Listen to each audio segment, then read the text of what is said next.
Hi folks, this is Mary Claire Erdenast. Welcome to Play4Keeps Podcast. We are recording new plays as podcasts in Ashland, Oregon, as a part of the Ashland New Plays Festival. Today we are listening to a conversation between Blake Hackler and Holly L. Derr.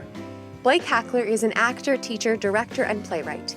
He currently holds faculty positions at Yale University and Southern Methodist University. His plays and musicals have been produced in Dallas, Chicago, and New York. Holly L. Derr is a writer, director, and professor of theater. She directs new plays and gender-flipped classics. She is the head of graduate directing at the University of Memphis, as well as feminist media critic who writes about theater, film, television, video games, and comics. Ashland New Plays Festival 2017 winning play, What We Were, by Blake Hackler, was directed by Holly L. Derr at the Ashland New Plays Festival. What We Were is making its world premiere in a co-production between Second Thought Theater in Dallas, Texas, and Circle Theater in Fort Worth, Texas. Opening night of What We Were at Second Thought Theater is Friday, August 30th. We'll have links to the shows and their run dates on the episode description. If you haven't yet heard our premium play podcast recording of What We Were, make sure to check it out at play4keeps.org. Before we get started, I want to remind everyone to join us in Ashland, Oregon, October 16th through the 20th for readings of Starter Pistol by Michael Gotch, Pelicans by David Johnston, The Night Climber by Joshua Rubel, and an honorable mention of the 2019 Kilroy's List, The Way North, by Tira Palmquist. As a reminder to all playwrights, Ashland New Plays Festival is now accepting play submissions for the 2020 Fall Festival. Go to ashlandnewplays.org to find out more. Please enjoy listening to Blake Hackler and Holly L. Derr. Holly, have you had as much anxiety about doing this as I've had? I've had huge amounts of anxiety about doing this. A little bit, yeah. I mean, I'm a talker, so I never have to worry about whether I'm going to come up with something to say because I always have something to say. Good. Well, I'm so excited to talk to you. I can't, it's been about a year and a half, or I guess close to two years since we saw each other, and we got to work on What We Were at Ashland New Play Festival. But you've had lots of exciting things have been happening for you, right? Yes, my life has changed quite a bit since then. I believe that at that point, I still lived in Saratoga Springs, New York. Yes. And I now live in Memphis, Tennessee. So I have come back to the South, and I'm the head of the graduate directing program at the University of Memphis. So is this the end of your first year or the end of your second year there? The end of my first year. Oh, okay. How is it? I am having a really fantastic time. Memphis is kind of great for me. It's perfect. It's exactly the right size. I've lived in small towns and big cities and in the middle of nowhere. And this has kind of the right combination of all of those things. And it's really exciting at the university, my job, because I'm really being given a lot of freedom to kind of redesign the curriculum and redirect the program. So that's just a thrilling opportunity. Sure. So what kinds of changes have you been making in the program? Well, I think the thing that I've been most embraced in doing is really encouraging more conversation around diversity and proposing some really concrete ways to create more diversity, particularly on stage. As with I think every theater in the world at this point, that's an ongoing issue at the University of Memphis. We want to tell diverse stories, and we want to serve the diversity in our student body. Sure.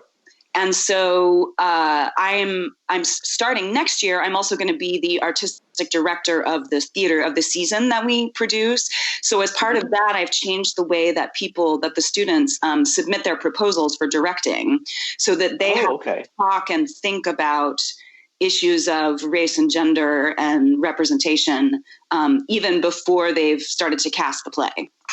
Of course. Yeah. That's really interesting. That's so great. Yeah.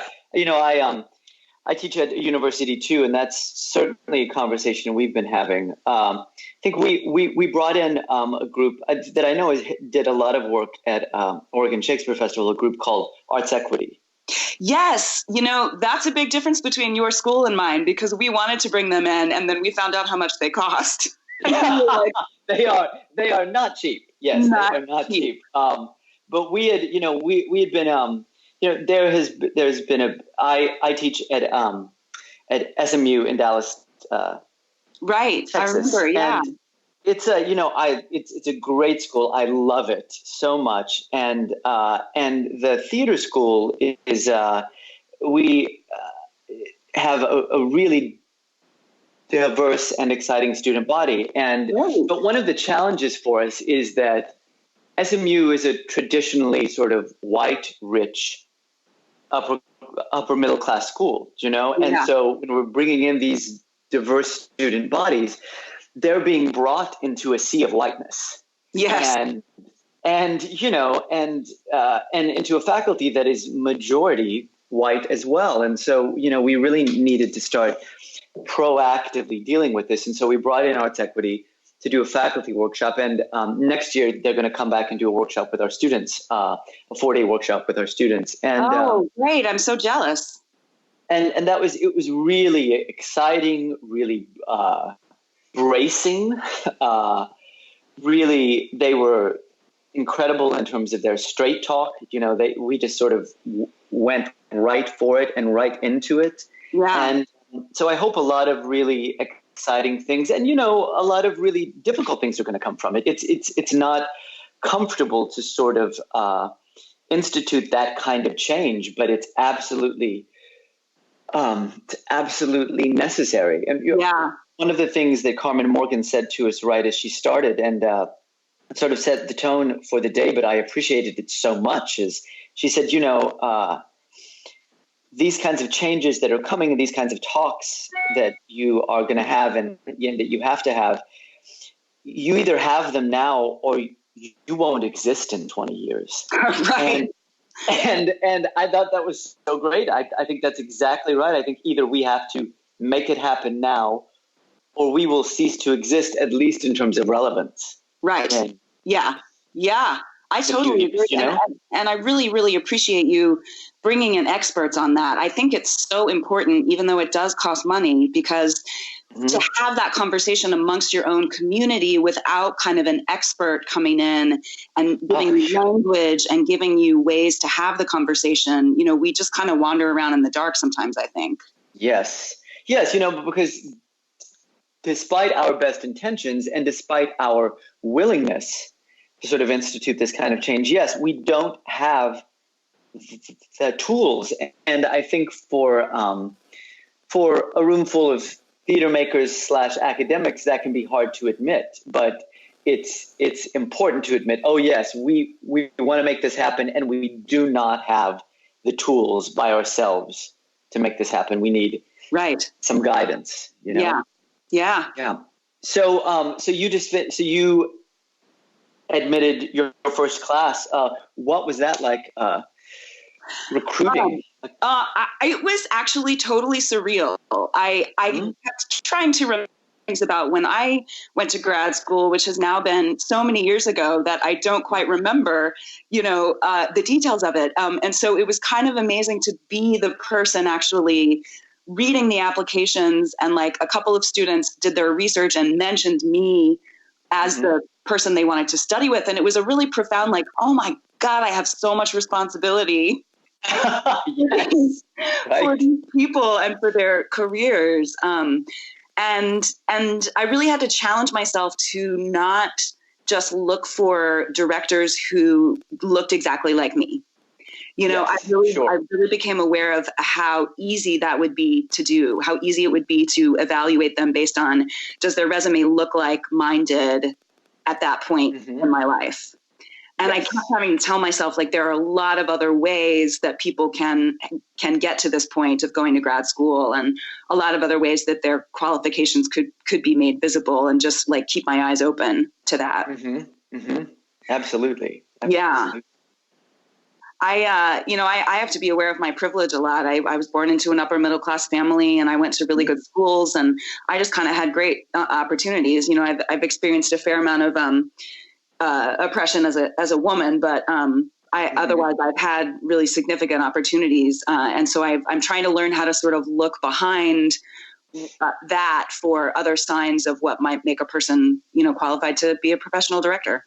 Yes, yeah, absolutely. You know, I just finished a recruiting cycle for our next graduate class at SMU, and this was the first year that I was solely responsible for it. I agree with you, and I hear you. It is a huge amount of like, oh my gosh, I've got this, this responsibility, and also, I found myself, over and over again, sort of instructing myself when I was talking with students, be sure that you're telling the absolute truth as you know it, so that students would, sometimes perspectives would ask me very specific questions about our relationship to the market, or can you get us jobs, or are you going to provide this or that, and I thought, my responsibility at this point is to be absolutely as honest as I know about this and say, what I know about our school is we can do this, we do this, we do this, we do this. If you're looking for X, we're probably not as strong as that as this school. Yes. But if you're looking for Y, then we can give you that, Right. And then, having been on the audition tour by myself and, meeting with all of these students, we audition students, we do some auditions here in Texas, and then we do most of them through the URTA system. So in the span of, it's incredibly hard on the students. It's hard on us. In the span of about 2.5 weeks, we see about 900 to 1,000 students. Wow. Yes. So oh my gosh. It is brutal on both sides. It's I always say to the students, the fact that you could even do, a glimmer of good work is amazing given the circumstances of it. But it is also kind of the only way that students can have access to that many schools at that, at that short of a time span and kind of optimize their spending for auditioning for these schools. But it was a really interesting thing to sort of look at, okay, we don't charge anything for grad school. We give a stipend. And yet, I still feel like, is this enough? Is this as much as we could be doing in preparing someone for a lifetime in the arts and a career in the arts? It's incumbent upon us to not impose any kind of debt on them. Absolutely. And, because I went to the Yale School of Drama. It was amazing. I wouldn't trade it for anything. But I think the year after I left, 2 years after I left, they made the school tuition free. Wow. So, I'm dealing with loans that I'll be paying back for the rest of my life. Yeah, I'm with you. And I've been incredibly lucky, like you, I've enjoyed a lot of privilege in my life, which has allowed me to get an incredible job that, pays for my bills, that pays for medical care and all of that. And yet I will still have to pay off my loans for the rest of my life. So in recruiting students, I want to make sure that we're giving them the absolute most support that is possible for our school. Absolutely. I find that the hardest thing about recruiting is whether or not your stipend is competitive with other schools. Yes. We just, to get better students, we need to be able to offer them a little bit more money. Yes. Yeah. And it is, and it is a constant negotiation because, some schools have an incredible amount of resources, Right. I spent some time on the tour talking to Anna Shapiro, who, is the artistic director of Steppenwolf and has created this really unbelievable new program, an MFA in acting at Northwestern. Oh, And she negotiated with the school. I think their stipend is something like $23,000 a year. which is amazing. But wow. The only way that she could get that, though, was by creating a program that was 2 continuous years long instead of 3 years. I get it. But just talking with her and about her, the kinds of things that she's asked for and the kinds of things that, she wanted if they were going to have a program was really inspiring. So, and, kind of made me come back and think about some things that are happening with our program as well. Yeah. So. Cool. Well, so what have you been doing for the last year and a half? I've been doing all the things. I think that we talked about how we both kind of do multiple things. My position in Dallas sort of gives me the flexibility to wear a lot of hats. So, I am able to write, I teach, I've been directing, I've been acting. So since Ashland, let's see, what have I been doing? I was in a couple of productions at the Dallas Theater Center. Oh my gosh, you were? Yeah, I did Frankenstein there, that new adaptation by Nick Derr, which was really fun. That's it's quite an interesting play. It's like 40 scenes. Wow. So it's my parents actually must have seen you on stage because told me about Frankenstein. It was one of the ones that they really liked. Oh, good. Yeah. So I was in that, and then I just most recently this last spring was in 12th Night at DTC. Cool. Who did you play in that? I played Sir Andrew Aguecheek, nice. which was a blast. I mean, it's just silly fun. So I was doing those things. I directed 12th Night as well. At there was a Shakespeare festival here that existed for 10 years called the Trinity Shakespeare Festival, and they did really beautiful work. And I had the privilege of working with them for about 7 seasons.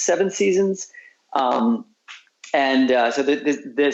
the season last summer was their very last, and so I directed 12th Night there. And so it's been a year of a lot of 12th Night in my life. And let's see, what else have I been directing or doing? I know I directed other things. Oh, right now, actually, I'm finishing up a run of 2 Carol Churchill plays. Ooh, which 2? Yeah, with a company that I work with a lot here in Dallas, we're doing Drunk Enough to Say I Love You. And then a play that I think one of her most recent plays, a play called Here We Go. 2 one-acts, both about 40 minutes each, really different, but both, really challenging.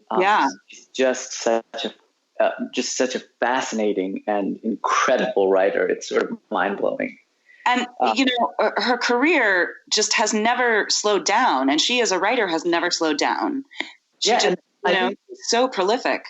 She's I think she's almost 80 now. And I mean,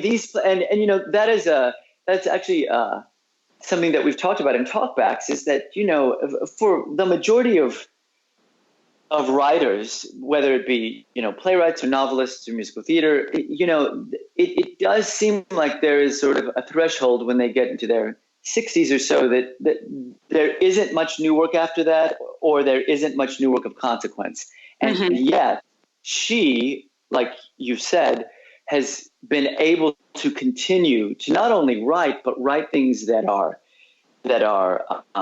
challenging, that are innovative, that push the envelope. So she is a remarkable.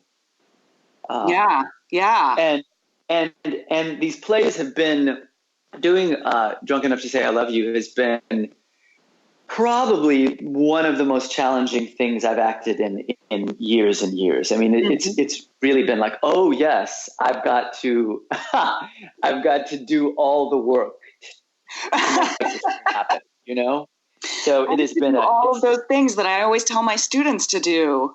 Yes, no, I mean, it has kicked my ass, which has been great.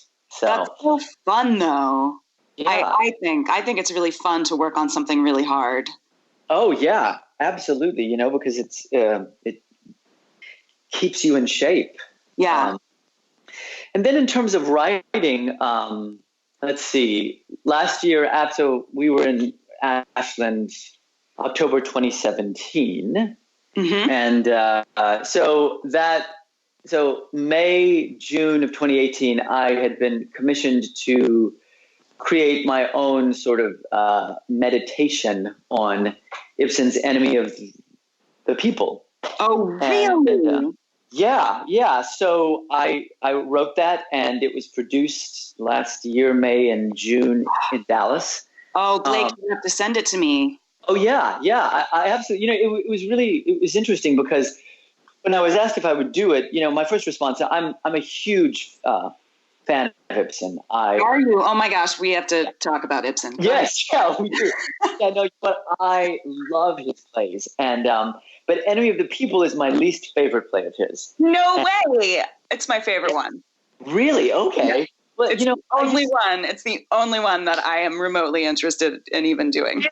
Okay. Oh my God. Yeah, we have to have much talk about this. So I find that play to be incredibly didactic, to be incredibly black and white. Yeah. That they're, the women are basically non-existent in the play and are just props in the play. Absolutely. Yeah. So different from his other work. But I feel the same way about that I do about Mamet's writing. Like I don't like Ibsen very much, and I actually don't like the way that he writes women. And I know that's kind of heretical to say, sure, but I like Enemy of the People because he's not trying to write about women. It's like I think the best plays are the ones that have no women in them. I think they misunderstand that so badly that they ought to just not touch that. Yes, just don't talk about us. Yeah, exactly. So I resisted it at first. I was like, I don't have anything to add to this play. I don't like this play. And they kept coming back to me and saying, no, you know what, read it again. And so I did finally, and I was like, okay, if I'm going to work on this, it's got to be completely my own thing. And so I wound up transposing it to present day and sort of set it in a town sort of like inspired by Marfa, Texas. Okay. Because actually Marfa has hot springs actually. And there was this interesting thing in Marfa where, there was the original town, this sort of small town that had struggled for so many years. And then they had this huge influx of like East Coast moneyed artists. Yeah. And so it's become this sort of very exclusive artists retreat. And there is a tension, in that town between that, which allows them to survive, but then the actual residents of that town. And so that was sort of the inspiration of it. I changed the gender and the race of several characters. Smart. Yeah. And then I sort of followed the structure of the first 2.5 acts, and then really just started to, when we got to the town hall, started to sort of break it down so that by the end of the play, the whole play sort of collapses in on itself. And so then the characters are talking about the Ibsen play, and they're aware of the Ibsen play, and they sort of talk about how they can restructure the ending so it actually functions. And so anyway, it was a really exciting process. I had a great cast and a great director who actually I'd gone to school with. So we shared a really common language, and also it was because I couldn't be involved much. I was directing Twelfth Night at the time. So it's actually my favorite way to collaborate as a playwright, which is just, I write that thing, they go off and work on it, they tell me what they need. I try to help with that. I come in every once in a while, but I like to be pretty hands off as a playwright. Interesting. Yeah. That's interesting that you say that. First, let me just mention about Ibsen. The one good thing that I can say for him is his plays are eminently adaptable. They're so adaptable, and I do think that signifies that there's some universality somewhere in the story, because it can be translated so easily to different situations. Now, as you discovered, I think usually it has to be translated into a situation where the class issues are the same. Yeah. And in that sense, it's not universal. Like, you can't really make his plays about middle-class people be about poor people. No. But I do love that you can transpose so much of his work.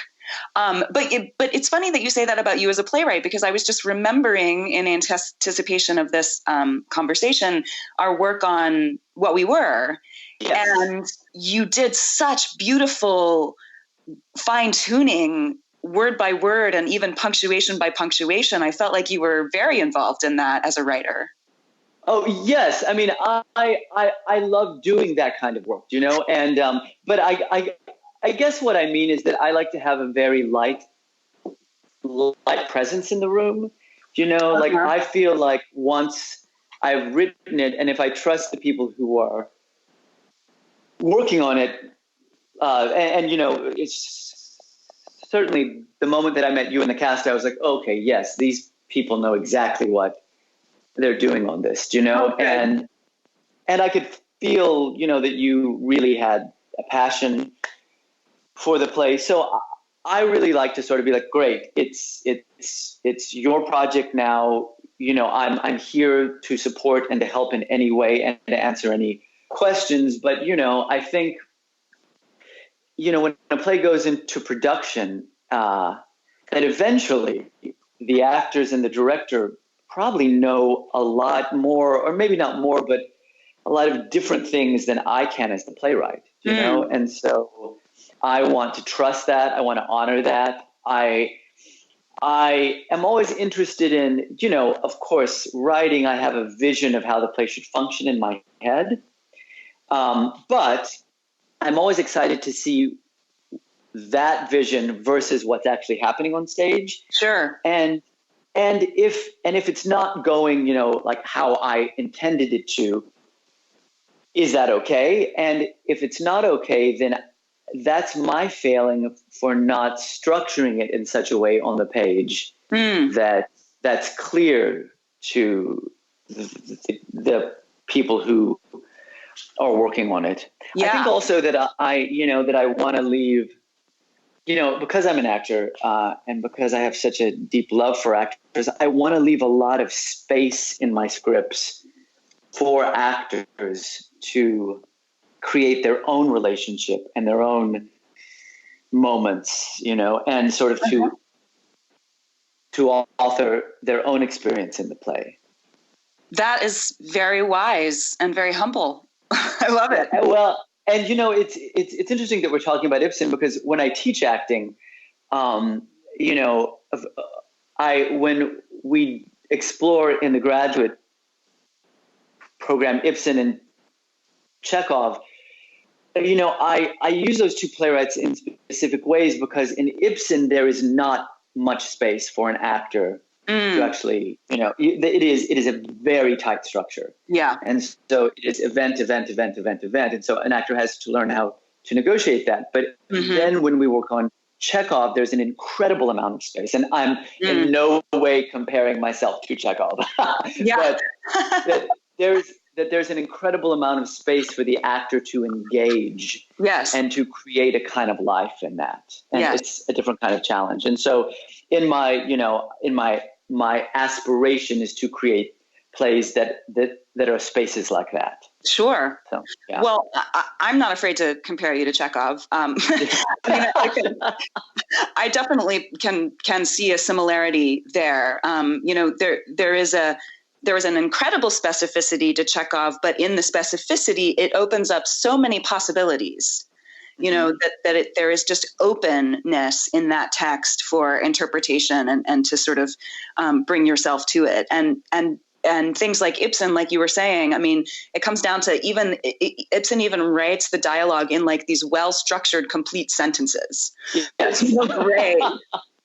There is no gray area. I could diagram those sentences perfectly. Not at all. Yes. Yeah, but I do think that you do a wonderful thing where you create space, and in your writing, you do something that I love, which is you make that literal in the way that you lay it out on the page. When I look at your text on the page, I'm like, oh, there's so much white space here. There's room for me. Yeah, great, good. No, because that's really when I start to write, that is part of my process, kind of at the beginning, figuring out what it's going to look like on the page. And it sounds so crazy, but it's okay. Will I have, will things be right, justified, or left? And so in that way, I don't sort of, when you submit plays to places, they ask for standard format. It's got to be like this. It's got to be like that. And I always kind of well, okay, I mean, kind of. And if you're going to be, if these places are going to be obsessed with it, then I just won't submit my play there, because, right. Then maybe that's actually not the right partnership. Yeah, right. Yeah.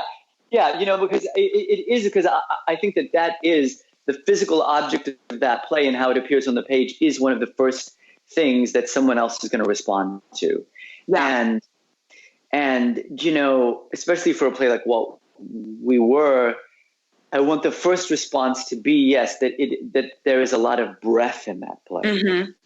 Yeah. And, so how can I mimic that on the page? Yeah. By the way, it's been fascinating moving back to the South and hearing cicadas again. Oh, yeah, right. And having that be a regular sound in my life. I mean, I feel like all that space that's in the play is all that space that's in Texas. Yes. And that the breath is the wind. And that is, it's funny because I never, I moved back to Texas 8 years ago now, a little more than 8 years ago. And, I never thought that I would wind up back in Texas. And I never thought that I would write about Texas. And yet most of my plays seem to be set here. And again, are deeply influenced by the landscape here. I just, that sound of cicadas is one of the soundtracks of my life. It's right. It's a sense memory for me that evokes a whole lot of other things. Yes. Oh yeah. Yeah. Growing up and dreams and high school and, a thousand things, So, welcome back to the cicada sound. Well, I couldn't wait to get away from Texas. I always tell people that when my parents asked me where I wanted to go to college, I said, not in Texas and not in any state that borders Texas. You were very clear. I knew that I needed to go somewhere else. And I went to North Carolina, which I naively thought it felt very far north at that point in my life. And then I got there and I was like, oh, damn it. I'm still in the South. But when the opportunity came up to live in Memphis, I'm at the age where I thought to myself, I'm going to be closer to my family. And that means something, exactly. And my Southern heritage has always been a part of me. My mom always talked about being Southern growing up. And so I was always thinking about being Southern. And so I still think about that, when I think about my identity, I think about that part of it in relation to the rest of the world. Mm-hmm. So it's been impactful. Yes, no, I agree with so much of that. I too wanted to get out of Texas when I was 18 as soon as possible. And so then I spent the next, 20 years in Chicago and in New York. And when the job opportunity came up at SMU, I was like, I don't know. But it was a time in my life where a lot of things were shifting and changing. And when I came to look at the school and, apply to interview for the job, I really liked it. And I have to say that moving back here has been the best choice I've ever made in my life. Wow. it has allowed me to function as an artist in a way that I think is pretty impossible when you live in New York and that kind of market, you know? Yes. You know, I'm lucky enough that a couple of my classmates from Yale also live here. So I have some really close collaborators here, but you know, it gives one the opportunity to, I can afford to live here and to live, you know, it makes such a difference to you as just a human being, as an artist, to not have to be as worried all the time about money. It's just, it's a huge difference. And also that feeling of like, you know, in New York after a while, I was like, okay, so every job that I would get, everyone in the cast was only thinking about, of course, how to get the next job, you know? Yeah. And so there was rarely a sense of, here we are in this space only thinking about this thing. You know, It was like, yes, I'm here, but also I'm auditioning for 20 other things because I've got to make a living. I've got to, you know, and here in Dallas, you know, oftentimes I'm booked out a year and a half in advance, you know, so I know what's coming next, or if nothing's coming next, that's still okay. Right. You know? And, you know, I've met such incredibly generous, creative, exciting artists here. And there's a hunger for good theater here, and there's a hunger for good plays. And the community is really making an effort to support new playwrights, to hear new work. Yeah. So, you know, I just feel so lucky to That's great. To be here. Yeah. My parents are always telling me that it's a completely different city. You know, I left, gosh, how old was I? What year was it when I was 18? I left in 91, I guess. That's a long time ago at this point. So they're always telling me that the art scene is completely different, and just kind of the sense of culture is really different. Yes. Yeah. I mean, there is a bit, you know, there of course are issues, and there's a ton of work to do, you know, but I think it's that way everywhere. It just, you know, it looks different in different places, right? You know, and politically it's a whole other story. You know, Texas is a challenging place, especially as a queer artist. It's a challenging place to live.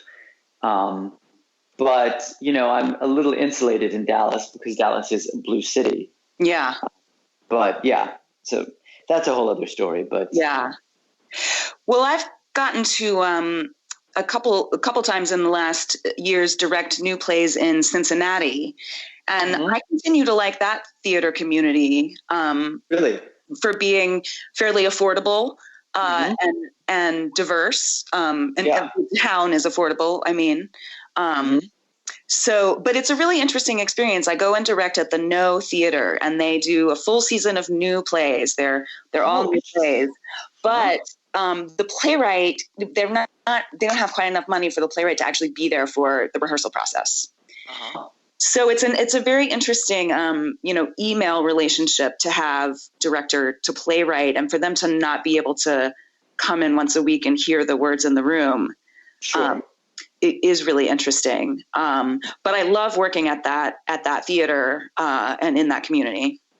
Oh, that's great. Yeah, I did. I don't know if you know either of the playwrights. I did something called Super True by Karen Hartman. Oh yeah, she's a fabulous playwright. Yeah. And then I did Red Bike by Caridad Fitch.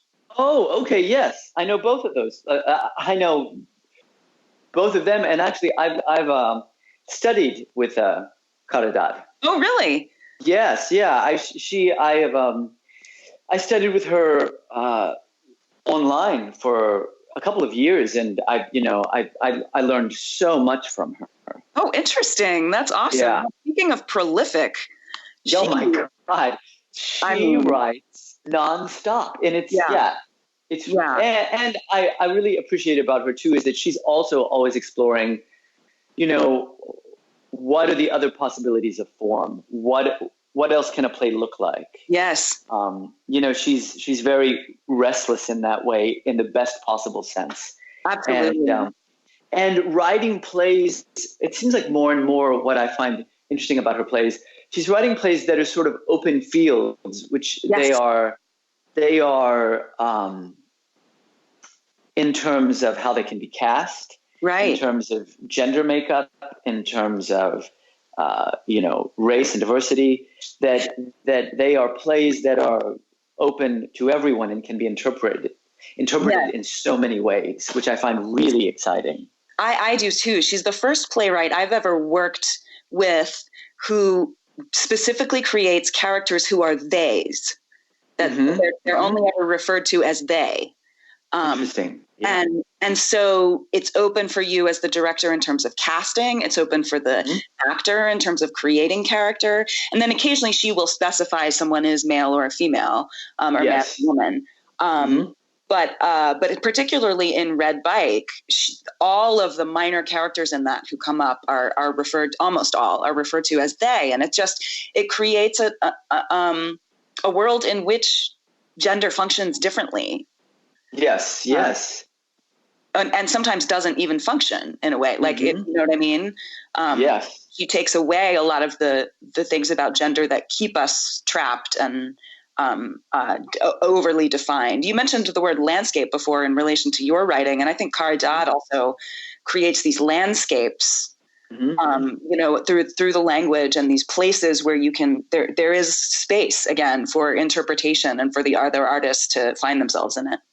Yes, yeah, absolutely, and that's that idea about sort of using that non-gendered language and what that might create just in terms of the environment of the rehearsal room is really fascinating. Yes.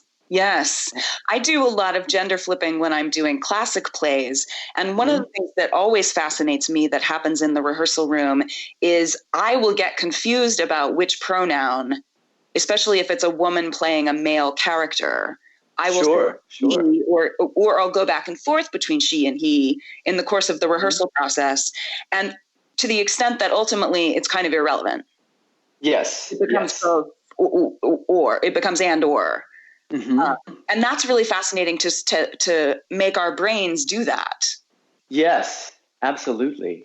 Yeah, I, in graduate school and, kind of all of my life, actually, starting with playing apartment, complex, and house when I was a kid, but certainly through graduate school. And then a couple of times since graduate school, I've done quite a bit of opposite gender casting and sort of playing female roles. And it's interesting because that's playing female roles for me because of the way I was raised and the way I was socialized and how I view myself in terms of my queerness. Playing female roles almost feels more comfortable to me than playing male roles. I don't get an opportunity to do it a lot, but when I play a female role, it is a sense of I don't think of myself as, okay, now I'm playing a female. I think of myself as, okay, now I am a body in these circumstances, and there are many circumstances that are gendered and affect my journey through this play. But I am a body. I don't often think about my maleness inside, a female character. Maybe it's because I don't think about my maleness a lot. But yeah. So it is a gender in the rehearsal space, and again, much like the work that Arts Equity was asking us to do, this work on gendered spaces is so necessary and is so difficult, but is the conversation that we have to have in the American theater. That and about inclusion and diversity. Absolutely. Absolutely. And I think you're describing there another thing that our brains do that's really important in rehearsal when we're doing, I call it gender confusion. Like I cast in such a way that the audience doesn't get answers about what the gender of the character is, so they have to let go of it. Like I deliberately sort of confuse the question. But I think one thing you're describing is a really important shift in artistic process, which is we used to define characters as gendered, and now we can define circumstances as gendered. And that's a really different way to look at it. It's not innate to the psychology of the person. It's part of the patriarchal world that they live in. It's the given circumstances that are gendered. Yes. And then seeing how those circumstances shape and affect how a body moves through that landscape. Yeah. There it is. Landscape again. Yeah. Yes. That's great. I'm going to actually write that down and use that in my acting classes. Thank you, Holly. Awesome. You're welcome. Yes. Yeah. So, what else? What should we talk about next? Well, has anything happened with What We Were? Have you? Yes. So actually, What We Were is going into, it's having a world premiere co-production. It goes into rehearsals next month here in Dallas and then in Fort Worth, and it's being co-produced. One of the producing theaters is the same company that did Enemies of the People last year. And then they are co-producing with a theater in Fort Worth, because even though we're Dallas-Fort Worth, it's like people in Fort Worth don't often come to Dallas to see a show, and people in Dallas don't often go to Fort Worth to see a show. Right. So they're doing it in two places, and so the theater here is called Second Thought Theater. The theater in Fort Worth is called Circle Theater, and so I'm very excited. I will be gone. Actually, I'll be out of town for the entire rehearsal process, so I will return the day that it opens. Oh my gosh. Is that kind of scary, or do you like that? Well, no, it's not scary.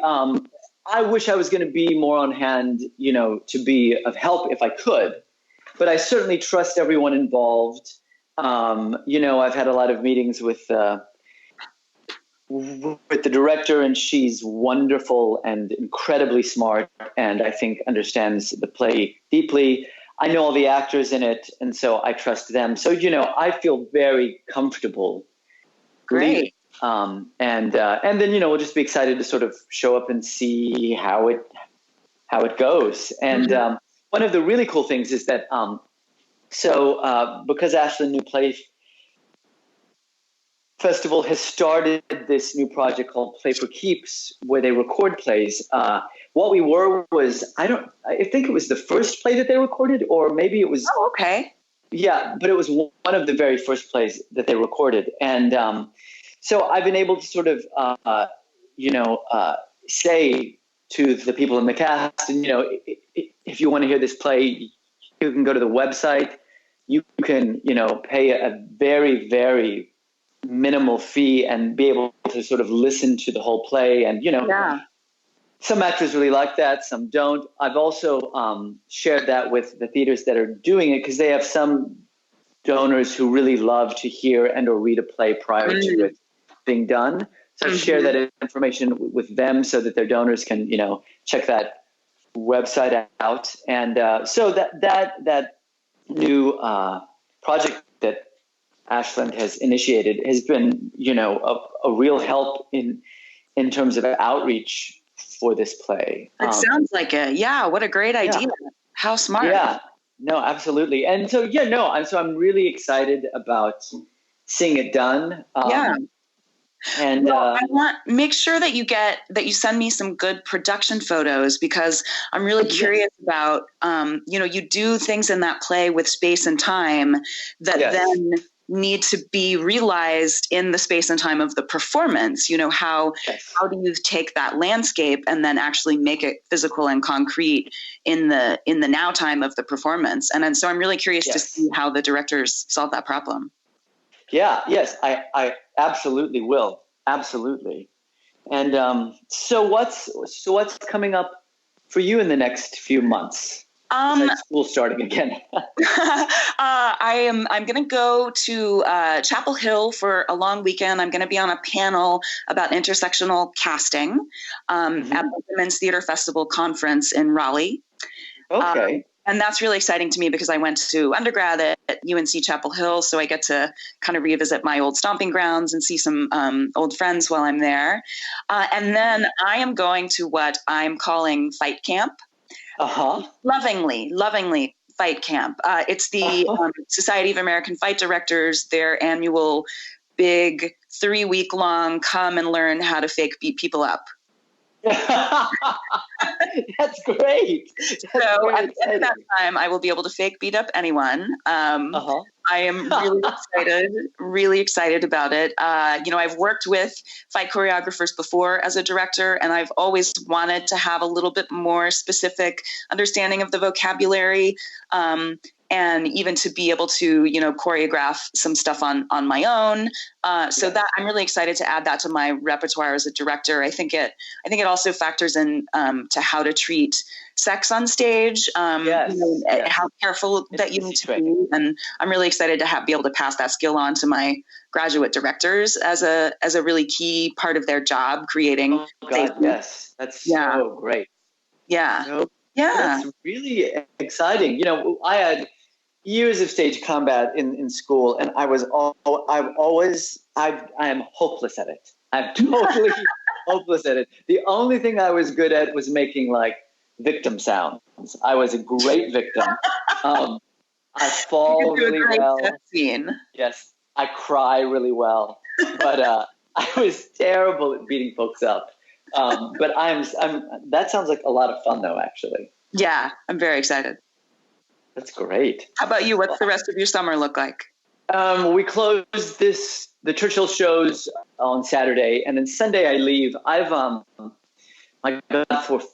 This will be my 15th year. For 15 years, I've worked at a program, and now I run a program at Yale in the summer times. It's the Summer Conservatory. It's a really cool program. 5-week intensive. The students are in class about 45 hours a week. Wow. For 5 weeks.